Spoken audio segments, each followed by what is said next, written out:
कि आप सब खैरियत से होंगे और भरपूर तरीके से अपनी स्टडी को एंजॉय कर रहे होंगे। टॉपिक आज का हमारा है फील्ड्स ऑफ फोर्सेस। इससे पिछला टॉपिक था हमारा कोलम्स लॉ, जिसमें हमने देखा कि दो चार्जेस के दरमियान जो फोर्स है वो कितनी होती है, उस फोर्स की डिपेंडेंस किन फैक्टर्स पे है, कैसे हम उस फोर्स को इंक्रीज कर सकते हैं, कैसे हम उस फोर्स को डिक्रीज कर सकते हैं, और उसकी स्केलर फॉर्म, वेक्टर फॉर्म, सारा कुछ हमने पिछले लेक्चर में डिस्कस किया था। आज का टॉपिक हमारा फील्ड्स ऑफ फोर्सेस। तो सबसे पहले आज के लेक्चर में हम डिस्कस करें। आज के लेक्चर में हम ये देखेंगे कि ये जो फोर्सेस हैं, specially electric force and gravitational force, ये कैसे ट्रांसमिट होती हैं, कहाँ पे इनकी इंटेंसिटी ज्यादा होती है, कहाँ पे ये फोर्स कम होती है, ठीक है। और उसके साथ हम डिस्कस करेंगे इंटेंसिटी एक चार्ज की वजह से कितनी प्रोड्यूस होती है, ये कितनी होती है, उसका फॉर्मूला हम ड्राइव करेंगे। ये आज के हमारे लेक्चर का फोकस होगा। तो सबसे पहले हम देखते हैं इलेक्ट्रिक फील्ड क्या होते हैं। इलेक्ट्रिक फील्ड,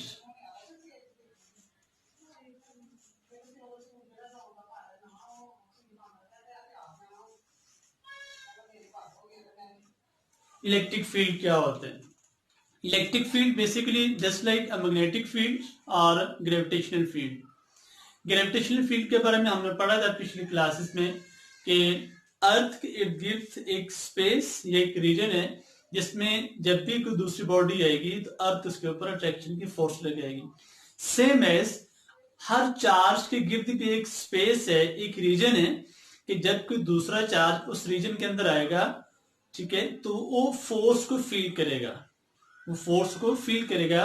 जब वो चार्ज दूसरा उस पर फोर्स लगाएगा, उस रीजन को, उस स्पेस को हम कहते हैं इलेक्ट्रिक फील्ड। डेफिनेशन हम लिखते हैं space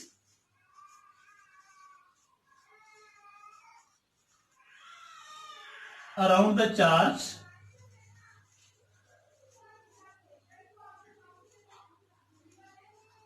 in which another charge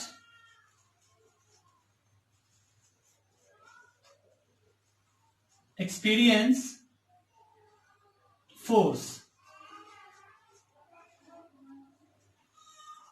is called electric field। अब सपोज कर लें कि हम ये एक चार्ज लेते हैं, चार्ज किसी मतलब हमें पता है क्यू, हमने कोई भी एक चार्ज ले लिया, प्लस पॉजिटिव चार्ज क्यू ले लिया। अब ये हमने इसकी एक बाउंड्री सपोज कर ली है, दिस इज द बाउंड्री। अब इस बाउंड्री के अंदर जब भी कोई दूसरा चार्ज आएगा, let's suppose this is charge Q1 and this is charge Q2। अब ये चार्ज Q2 इस चार्ज Q के फील्ड के अंदर है, तो Q चार्ज इस Q2 पे फोर्स लगाएगा।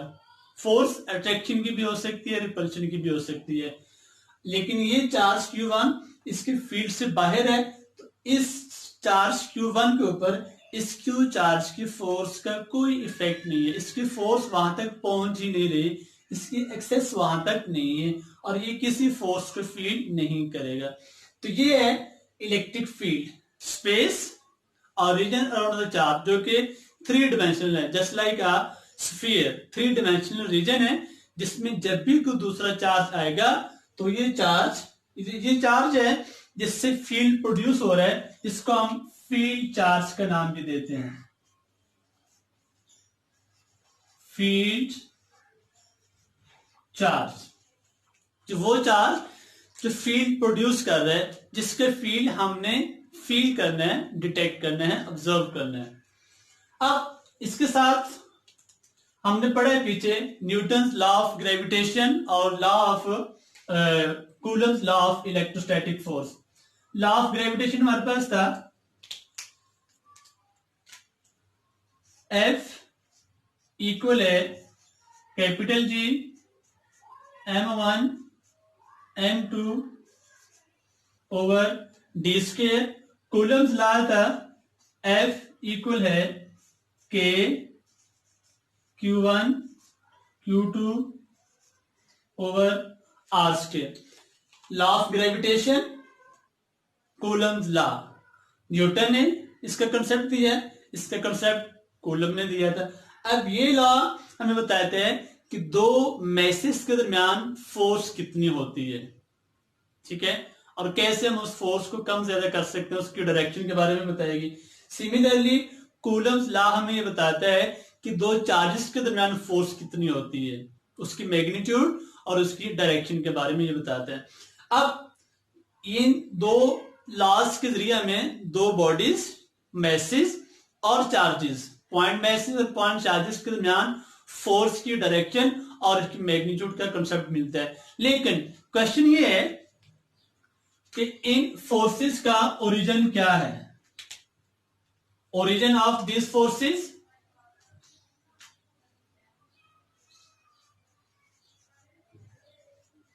origin of these forces क्या है।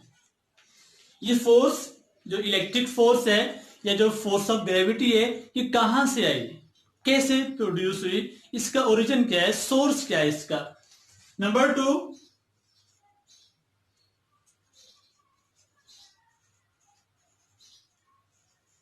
ट्रांसमिशन ऑफ फोर्सेस, ये फोर्सेस कैसे ट्रांसमिट होती हैं। फर्स्ट क्वेश्चन था कि इन दोनों फोर्सेस का ओरिजिन क्या है। नंबर 2, ये फोर्सेस कैसे, कि ये चार्ज इस चार्ज तक अपने फोर्स को ट्रांसमिट कैसे करता है, और सिमिलरली एक मैस है वो दूसरे मैस तक अपने फोर्स को ट्रांसमिट कैसे करता है, और इनके रीजन क्या है। अभी जो फर्स्ट क्वेश्चन है ओरिजिन का, इसका आंसर का हमें पता नहीं है। Answer is still unknown. First question जो है that is what is the origin of electric and gravitational force is still unknown. हमें नहीं पता कि यह कहां से, बस है, हमने फील की, ऑब्जर्व की, हमने देखा कि ये फोर्सेस हैं, लेकिन इनका ओरिजिन का हमें नहीं पता, इसलिए हम इनको कहते हैं basic forces of the nature. That is why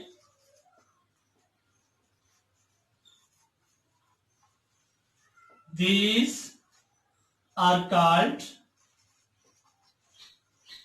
basic forces of nature।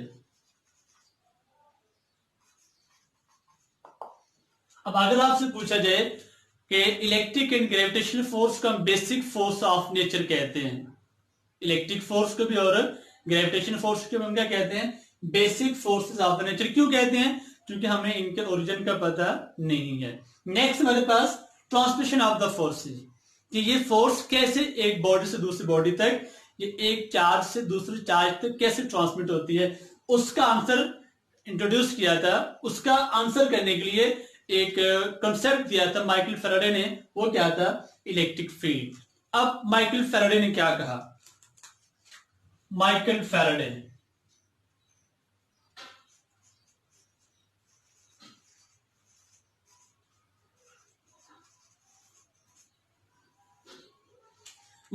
ने क्या कहा, माइकल फैराडे ने हमें इंट्रोड्यूस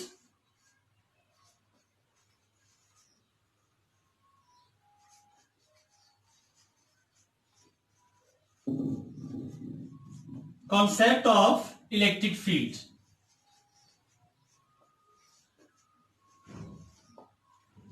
इलेक्ट्रिक फील्ड का कॉन्सेप्ट किसने दिया, माइकल फैराडे ने। अब उसने क्या कहा, he said it is an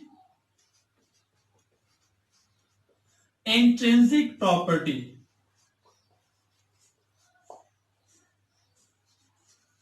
that every charge has electric field around it. Michael Faraday ने कहा कि ये हर चार्ज की इंट्रिंसिक नेचुरल कुदरती उसकी प्योर प्रॉपर्टी है कि वो अपने इर्द गिर्द इलेक्ट्रिक फील्ड प्रोड्यूस करता है, एग्जिस्ट करता है, रखता है। ठीक है, अब यही फील्ड जो है इसके जरिए फोर्स एक से दूसरे को ट्रांसमिट होती है। अब ये फोर्स कैसी, फील्ड कैसा होता है, सपोज ये चार्ज है, इसके इर्द गिर्द जो फील्ड है वो 3 डायमेंशनल होगा, जस्ट लाइक ए स्फीयर। ठीक है, अब फील्ड को अगर हम दिखाना चाहें, क्योंकि ये फील्ड बज़ाहिर तो हमें नजर नहीं आता, हम इसको सिर्फ फील करते हैं, तो सपोज कर लें कि ये हमारे पास चार्ज है, क्यू चार्ज, जिसको हमने फील्ड चार्ज का नाम दिया है। हम इसके फील्ड चेक करना चाह रहे हैं, तो फील्ड के लिए हम क्या करेंगे, डॉट शो करते हैं इसके इर्द गिर्द, डॉट्स। ये डॉट्स जो हैं ये हमें बता रहे हैं कि इस चार्ज के इर्द गिर्द इलेक्ट्रिक फील्ड है। अब जहां पे इन डॉट्स की कंसंट्रेशन ज्यादा है नियर द चार्ज, तो वहां पे आपके जो फील्ड है वो स्ट्रांग होगा। जो जो हम चार्ज से दूर जाते जाएंगे, डॉट्स जो है उनके दरमियान सेपरेशन बढ़ती जा रही है, यानी कि उनकी कंसंट्रेशन कम होती जा रही है। तो उनकी कंसंट्रेशन के कम होने की वजह से या डिस्टेंस के बढ़ने की वजह से जो इलेक्ट्रिक फील्ड है वो वीक होता जाएगा। यानी कि अगर हम विजुअली इलेक्ट्रिक फील्ड को रिप्रेजेंट करना चाहें तो हम डॉट्स यूज करते हैं, और डॉट्स की कंसंट्रेशन जहां पे हम ज्यादा यूज करेंगे, इट मींस कि वहां पे इलेक्ट्रिक फील्ड स्ट्रांग है, और जहां पे हम डॉट्स की कंसंट्रेशन कम रखेंगे, इट मींस कि वहां पे इलेक्ट्रिक फील्ड वीक है। तो जाहिर सी बात है, अगर डिस्टेंस के बढ़ने की वजह से इलेक्ट्रिक फील्ड वीक होता जा रहा है, तो एक लिमिट के बाद वो जीरो हो जाएगा। अब नेक्स्ट जो हमने पॉइंट डिस्कस करना है वो ये है कि कैसे ये जो फील्ड है इसको हम detection of detect field, detection of field, और ये हम इलेक्ट्रिक फील्ड की बात कर रहे हैं। किस फील्ड की बात कर रहे हैं, इलेक्ट्रिक फील्ड की। हम इलेक्ट्रिक फील्ड को कैसे, अब ये हमें पता है कि हर चार्ज की सराउंडिंग में इलेक्ट्रिक फील्ड एग्जिस्ट करता है, लेकिन उसकी बाउंड्री क्या है, कहां तक चार्ज की बाउंड्री है, इलेक्ट्रिक फील्ड एग्जिस्ट करता है, उसके हम अगेन सपोज कर लेते हैं। ये हमारे पास एक चार्ज Q, जिसको हम फील्ड चार्ज का नाम दे रहे हैं, ये इसके इर्द गिर्द जो है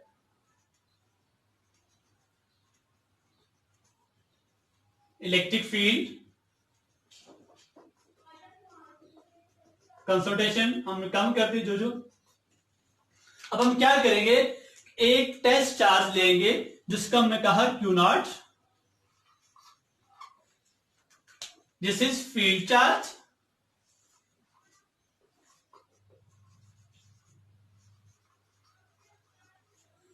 this is test charge. Test charge जो है वो हम कन्वेंशनली हमेशा पॉजिटिव लेते हैं, और ये यूज किया जाता है किसी भी जगह पे इलेक्ट्रिक फील्ड की प्रेजेंस को चेक करने के लिए कि इलेक्ट्रिक फील्ड है कितना है, स्ट्रांग है या वीक है, या उसकी डायरेक्शन क्या है इलेक्ट्रिक फील्ड की, ये चीजें हम चेक करते हैं। अब क्यू चार्ज इतना छोटा होता है, इस Q0 टेस्ट चार्ज इतना छोटा होता है कि इसका फील्ड जो है आपके फील्ड चार्ज के फील्ड को या उसको डिस्टॉर्ट नहीं करता, उसको डिस्टर्ब नहीं करता, क्योंकि इसके फील्ड जो आप यूं कह लें कि नेग्लिजिबल होता है, ना होने के बराबर होता है। अब हम क्या करेंगे, इस चार्ज को मूव करेंगे towards the field charge Q0, जहां पे जाके जिस पोजीशन पे आके इस चार्ज Q0 ने फोर्स को फील करना शुरू कर दिया, इट मींस कि वहां से इस फील्ड चार्ज का इलेक्ट्रिक फील्ड स्टार्ट होना शुरू हो गया।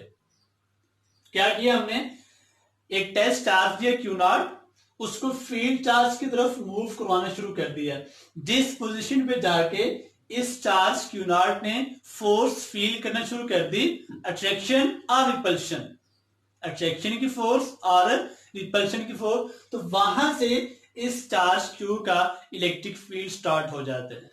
ठीक है, तो हम क्या लिखेंगे, in order to test the presence of fields we bring a test charge Q0 towards the field charge q.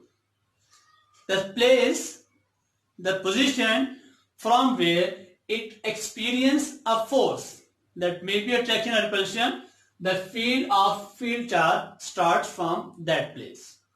मैं दोबारा रिपीट कर देता हूं, हम कैसे क्या लिखेंगे, क्या इसमें, in order to check the presence of field, electric field, we use a test charge q naught. The test charge q naught is brought near to the charge q, the position from where it experiences an electrostatic force. From that position, the field of field charge start. Electric field of field charge q start. अब ये force attraction की भी हो सकती है और repulsion की भी हो सकती है. अगर हम to detect simply short form में लिख लें, test charge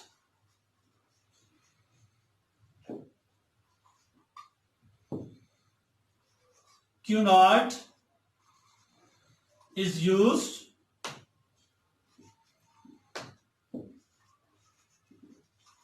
to detect the presence of fields. Test charge q naught positive होगा और बहुत छोटा चार्ज होता है. नेक्स्ट हमारा टॉपिक है इलेक्ट्रिक फील्ड इंटेंसिटी. हम इलेक्ट्रिक फील्ड इंटेंसिटी की बात करें. इलेक्ट्रिक फील्ड इंटेंसिटी, अगेन हम चार्ज q ले लेते हैं, सपोज कर लेते हैं कि पॉजिटिव है, और ये हम इससे बाउंड्री लगा लेते हैं कि this is the electric field region. ठीक हो गया. अब हमने क्या किया, एक टेस्ट चार्ज रखा q नॉट इसके फील्ड के अंदर, field charge q, test charge q naught. अब हमें पता है कि ये चार्ज q जो है इस q नॉट पे फोर्स लगाएगा. अब इस पॉइंट पे चार्ज q नॉट पे जितनी फोर्स लगाएगा that is called electric field intensity. Charge q not को हमने चार्ज q के फील्ड के अंदर रखा, तो चार्ज q नॉट के ऊपर फोर्स लगाएगा. अब जितनी फोर्स लगेगी वो उस पॉइंट पे इलेक्ट्रिक फील्ड इंटेंसिटी होगी. डिफाइन हम उसको ऐसे कर लेते हैं, force per unit charge. Force per unit charge. Force, electric force per unit charge is called electric field intensity. Symbolically E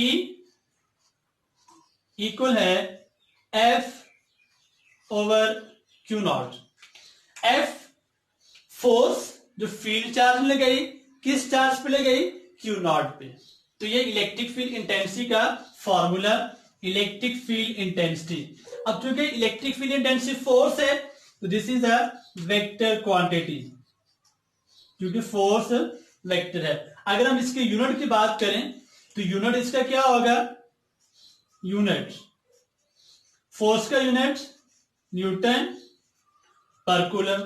this is the unit of electric field intensity. अब इसकी vector है तो इसकी डायरेक्शन भी होगी. Direction, जो direction electric force की है वही same direction electric field intensity की होगी. इट डिपेंड्स अपॉन कि चार्ज आपके फील्ड चार्ज ये नेगेटिव है या पॉजिटिव. अगर पॉजिटिव है तो force outward, electric field intensity भी आउटवर्ड, और अगर नेगेटिव है तो ये इनवर्ड हो जाएगी, क्योंकि अगर पॉजिटिव है तो ये तो हमेशा पॉजिटिव है, अगर ये भी पॉजिटिव है तो रिपल्शन की फोर्स, अगर ये नेगेटिव है तो अट्रैक्शन की फोर्स. तो ये डिपेंड करती है. This is electric field intensity. Force per unit charge का इलेक्ट्रिक फील्ड इंटेंसिटी. अब इस पोजीशन पे इलेक्ट्रिक फील्ड इंटेंसिटी की वैल्यू कुछ और है. हम थोड़ा सा चार्ज, एक और चार्ज अगर हम लें Q नॉट, यहां पे ला के रखें, ठीक है, तो ये चूंकि करीब है तो यहां पे इलेक्ट्रिक फील्ड इंटेंसिटी ज्यादा है, ये दूर है, ये सेपरेशन ज्यादा है, ये सेपरेशन कम है. Electric field intensity point two point very करती है. It depends upon the value of field charge Q and separation. It also depends upon the medium. इन दोनों चार्जेस के दरमियान मीडियम क्या है। इन दोनों 3 फैक्टर्स के ऊपर इलेक्ट्रिक फील्ड इंटेंसिटी डिपेंड करती है। दोबारा सुन लें, field charge Q naught, separation and medium between the charges. Last topic है आज का हमारा, electric field intensity due to a point charge. अगर एक पॉइंट चार्ज ले लें उससे इलेक्ट्रिक फील्ड इंटेंसिटी कितनी होती है, intensity due to a point charge. Electric field, अब इंटेंसिटी मतलब हमें पता है कि शिद्दत, हमने ये देखना है कि कहां पे इलेक्ट्रिक फील्ड ज्यादा है, कहां पे स्ट्रांग है, कहां पे वीक। तो दोबारा हम क्या करते हैं कि ये हमने ले लिया एक फील्ड चार्ज Q, ये इसके सराउंडिंग में एक रीजन जिसका हमने सपोज कर लेते हैं कि ये इलेक्ट्रिक फील्ड है, और ये हमने इसके यहाँ पे रीजन के अंदर रख दिया एक test charge Q naught, field charge, और इसके इलेक्ट्रिक फील्ड के अंदर हमने क्या रख दिया एक टेस्ट चार्ज Q नॉट। अब इनके यहाँ पे जो इलेक्ट्रिक फील्ड है या इलेक्ट्रिक फील्ड इंटेंसिटी है, दैट इज E इक्वल है F over Q not. Equation number 1 का नाम देते हैं। अब ये जो फोर्स है, दिस इज इलेक्ट्रिक फोर्स और coulomb force between this two charges. अब फोर्स की वैल्यू कितनी है, force this is 1 over 4 pi epsilon not Q and Q not over R square. R suppose कर ले इनके दरमियान डिस्टेंस है, इनके दरमियान कूलम फोर्स, ये उसका, ये हम सिर्फ अभी जो है हम स्केलर फॉर्म ले लेते हैं इसकी। अब ये वैल्यू अगर हम यहां पुट करें, सो अगर हम यहां पुट करें तो E किसके इक्वल आ जाएगा, E इक्वल है 1 over 4 pi epsilon not Q not over R square into 1 over Q not. F की जगह पे ये वैल्यू Q नॉट। अब ये Q नॉट इस Q नॉट से कट जाएगा, तो पीछे हमारे पास इलेक्ट्रिक फील्ड इंटेंसिटी की वैल्यू आ जाएगी 1 over 4 pi epsilon not Q over R square. This is magnitude. अगर हम वेक्टर फॉर्म में लिखें, electric field intensity vector 1 over 4 pi epsilon not Q over R square, साथ में R यूनिट वेक्टर आ जाएगा, this is vector form. अब यहां से देख लें इलेक्ट्रिक फील्ड इंटेंसिटी किस किस पे डिपेंड करती है। First factor Q, this is field charge, value of electric field intensity depends upon the value of field charge Q, ये कितना स्ट्रांग है। Number 2 separation R square. Number 3 medium 4 पाई constant. ये 3 factors हैं जिन पे इलेक्ट्रिक फील्ड इंटेंसिटी डिपेंड करती है। एक point जो आपने ज़हन में रखना है, electric field intensity vector quantity है। फिर रिपीट कर रहा हूं, वेक्टर है और इसकी डायरेक्शन सेम वही है जो कि इलेक्ट्रिक फोर्स की है। फॉर्मूला इसका F over Q not, unit इसका न्यूटन पर कूलम। अब ये थे फील्ड फोर्सेस। इलेक्ट्रिक फील्ड क्या होता है, इलेक्ट्रिक फील्ड क्या होता है, लॉ ऑफ ग्रेविटेशन हमें क्या बताता है, कूलम्स लॉ में क्या बताता है। ये 2 क्वेश्चंस जो जहन में थे साइंटिस्ट के, ओरिजिन नहीं पता हमें क्या है, हमने क्या नाम दिया इनको, basic forces of the nature. Basic forces क्यों कहा, क्योंकि हमें इनके ओरिजिन का पता नहीं है। ट्रांसमिट कैसे होती है, ट्रांसमिशन को एक्सप्लेन किया माइकल फैराडे ने। उसने किसका कंसेप्ट दिया, पहले हमें इलेक्ट्रिक फील्ड का, फिर उसने कहा कि ये इलेक्ट्रिक फील्ड जो है हर चार्ज के इर्द गिर्द एग्जिस्ट करता है और ये उसकी नेचुरल प्रॉपर्टी है, प्योर प्रॉपर्टी है उसकी, और हर चार्ज के गिर्द इन स्फेरिकल शेप एग्जिस्ट करता है इन स्पेस। और यही जो है एक रीजन बनता है फोर्स को ट्रांसमिट करने के from one place to another. फिर हम इस फील्ड को डिटेक्ट कैसे करते हैं, डिटेक्शन के लिए हमें एक चार्ज की जरूरत पड़ती है। वो चार्ज हम उस फील्ड चार्ज के करीब लाते हैं जहां पे जाके उनके दरमियान फोर्स एग्जिस्ट कर जाए, वहां पे फील्ड स्टार्ट हो जाता है। इलेक्ट्रिक फील्ड इंटेंसिटी और electric field intensity due to a point charge. ये था हमारा आज का टॉपिक, ठीक है। नेक्स्ट लेक्चर में हम डिस्कस करेंगे इंशाल्लाह नेक्स्ट टॉपिक। तब तक के लिए